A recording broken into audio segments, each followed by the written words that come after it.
Infinite poetry. This young tigre grew into a títere, a weed-tere, a hustler putting OJs on hold to go to Broadway to copy before it was okay for most to come out without a parent to play. I was a pusher's prey. Poor, smart, and brave, I fit the criteria to raise figures as a money slave. Hey Al, you want to take off those beat-up karate slippers or those beat-up chancletas? If you're tired of the rice and eggs or mac and cheese alone for dinner, export soda galletas with butter for snacks and sugar water for a chaser. Take this. Advertise it. It'll make both our lives better. I said say no more. For decades after the first day hell serenaded, I was dirty when I walked out my project door. I stood strapped with about 2 or 3 gats, walking the trap, collecting profit from packs to let the hood know to fall back. Dati quieto, homies. I got a tat that says touch me and die. Respect the artwork, Wody, or it'll be a big chance you have a mouthful of maggots in a casket, eternity clocking Z's, and I don't even got a bust mods. You'll get done dirty by my man ICU and Flatline. If them two get hit, that's when I go into my waistline and get mine. In the streets, what separates life from death was a flat line. I used to be shaving rock to fill vials, then chop rocks to fill slabs. I had to use the sealer for stealers and constantly check to see if dudes opened, taped it, then resealed it with a lighter. I was on my job because that's exactly what it was to me. It was my 9 to 5, but I did 16 hours overtime daily.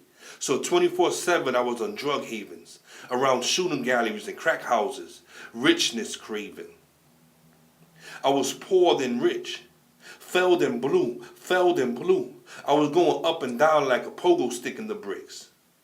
Every time I got ahead of the game, the outcome would be the same. The saved gains went to funeral directors, lawyers, bails and bonds after raids and sweeps of members of the crew. A lot of time went playing catch up because dudes kept getting murdered and caught up. I've seen blood on floors and walls looking like ketchup, and constantly waiting on lines outside Criminal Supreme when 220 charges were brought up. This went on so long, dudes got sent up the river for 10, 15, and 20 years. Came home and got right back into the lineup of their old hustling peers. Then shortly after, they got sent back up the river or looked down the barrel of their life ender. I had to open my eye and think about the trap.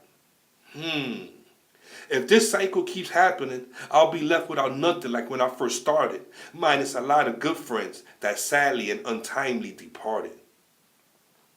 Reinventing myself was detrimental to my remaining homies and my health. I did what very few men got to do. I quit. I retired so I don't gotta hear, sorry, Inf, he expired. I had to build a platform so we all could eat off of. My passion for writing came into use.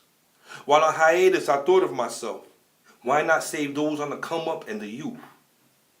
I can destroy the facade and reveal the truth because I am living proof that we was tightening our own noose. 10 years later, Infinite the fiery phoenix from the bricks, the ex-kitchen Pyrex chemist emerged. My urban wordplay quickly put me up with the rest of the street life protege grids. I go hard in the paint on the streets of New York like a rigor body outlined in chalk. I'm a pro bono teacher in the school of hard knocks, hot blocks, for those skiing on blow till they bump into they killer the D's like Bono and Tree.